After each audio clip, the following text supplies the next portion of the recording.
अस्सलामुअलैकुम dear student, उम्मीद करता हूँ कि आप ठीक होंगे, हैरियत से होंगे।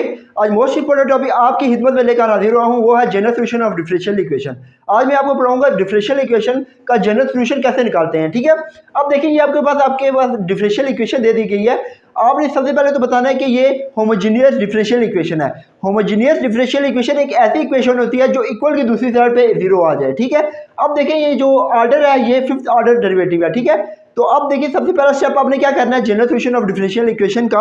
आपने ये कर देना है सबसे पहला स्टेप के d5y पावर dx के 5 है ना, तो इसको m5y में कन्वर्ट कर दिया। ठीक है, -2 d4y को आपने m4y में कन्वर्ट कर देना है एंड +17 और m3y में कन्वर्ट कर देना है। ठीक है, सबसे पहला स्टेप आपने यही करना है कि जो डेरिवेटिव को आपने m में कन्वर्ट करना है। ठीक है, करिएगा एंड तक जरूर देखिएगा। याद रखें कि y = 0 जो है ये ट्रिवियल सोल्यूशन होता है। ठीक है, और जो दूसरा फैक्टर होता है वो ट्रिवियल नहीं होता बल्कि वो नॉन ट्रिवियल होता है, जिसको आप एक्सिलरी सोल्यूशन भी बोलते हैं। अब आपने एक्सिलरी सोल्यूशन को सॉल्व करना है और m की वैल्यू फाइंड आउट कर लेनी है, फिर उसके बाद आपने कंप्लीमेंट्री सोल्यूशन निकालना है। ठीक है ना, अब देखिए आपने नॉन ट्रिवियल सोल्यूशन कौन सा है, ये m वाला। ठीक है, इसको आप एक्सिलरी बोलते हैं, जिसको आप सॉल्व करने लगे एंड फॉर नॉन ट्रिवियल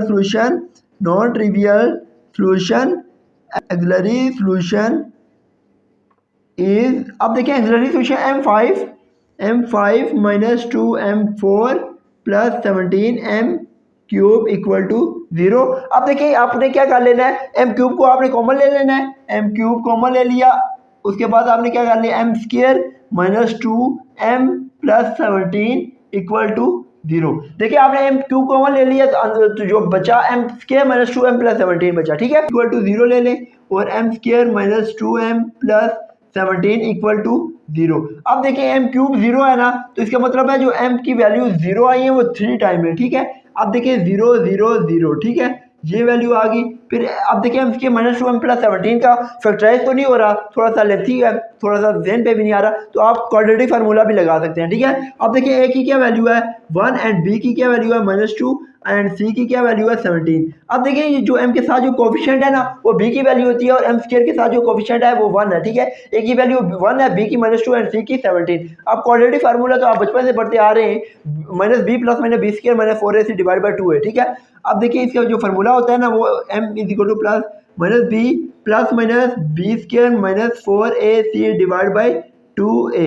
अब देखिए इक्वल टू -b क्या है, देखिए फार्मूले का भी माइनस है और b की वैल्यू भी -2 में है, तो 2 और 2 हो जाएगी, +- b² - 2 का स्क्वायर 4 - 4, a क्या है 1 एंड c क्या है 17 / 2, a 2 1 2। ठीक है, 2 +- अब 4 - 17 17 4 का क्या होता है 68।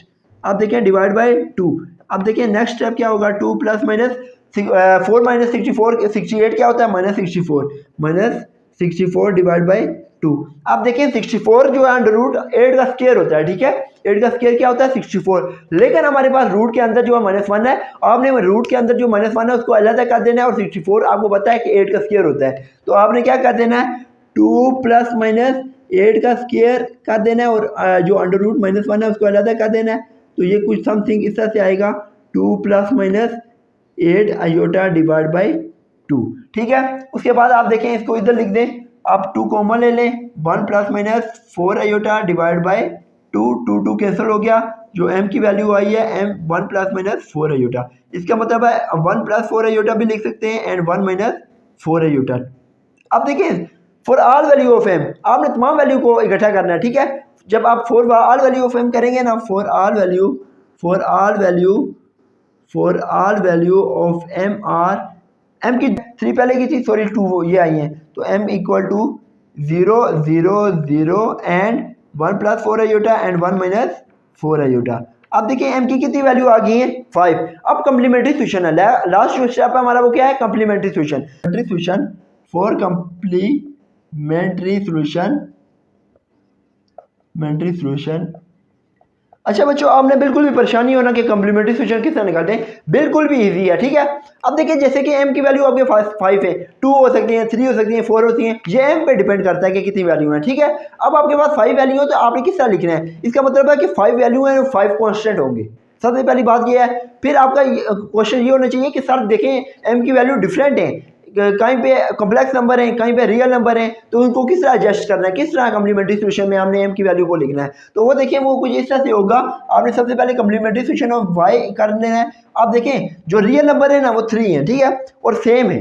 पहली बात क्या है, रियल नंबर 3 है एंड सेम है, तो याद रखें जब भी वैल्यू सेम हो तो फर्स्ट एज इट इज इसी तरह आएगा और सेकंड के साथ एक्स लगा देना है। अगर थर्ड वैल्यू भी वही सेम है तो आपने जो एक्स लगाया था सेकंड के साथ, तो थर्ड के साथ एक्स का स्क्वायर हो जाएगा, ठीक है।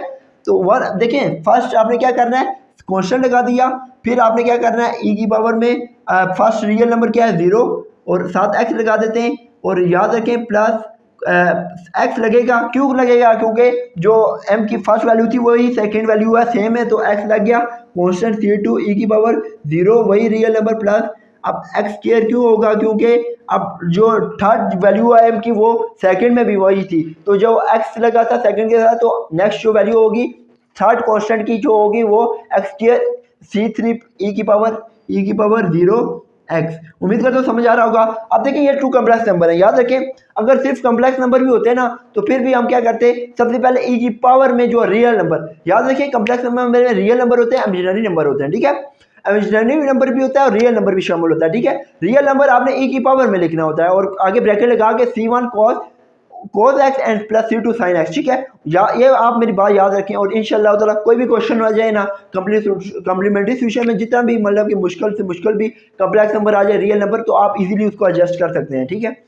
तो आप देखें ये आपने क्या कर देना है, आपने प्लस अब ब्रैकेट लगा के ई की पावर जो है, आप देखें ये कॉम्प्लेक्स नंबर में रियल नंबर क्या है 1 है, इधर भी 1 है, ठीक है, 1 तो क्या लगा दिया आपने 1 और x, ठीक है, और C4 अब C4 cos, ये आपने कांस्टेंट क्या है 3 के बाद 4 ही कांस्टेंट आएगा cos, याद रखें कॉम्प्लेक्स नंबर में C4 cos। अब देखिए इमेजिनरी नंबर के साथ जो कोफिशिएंट है वो क्या है, इधर अयोटा के साथ 4 है, इधर भी अयोटा के साथ 4 है, लेकिन अयोटा आपने ये नहीं कहना कि इधर सर +4 है इधर -4 है, साइन पे डिपेंड नहीं करता, साइन बिल्कुल सेम होंगे, प्लस लगेगा, ठीक है। cos 4x and plus C5 sin 4x। उम्मीद करता हूँ समझ आ गया होगा। अब लिखना है जनरल सोल्यूशन, जो असल हमारा मकसद था वही हमने general solution of y c y के इक्वल हो जाएगा, और C1 ई की पावर 0 1 होती है, plus x C2 plus x square C3 plus e की पावर एक्स बनता है x C4 cos 4x plus C5 sin x। उम्मीद करता हूँ ये आपको समझ आ गया होगा। अगर वीडियो आपको पसंद है तो लाइक सब्सक्राइब एंड शेयर करना ना भूलें। वीडियो मिलते हैं नेक्स्ट वीडियो में, जब तक के लिए खुदा हाफिज़।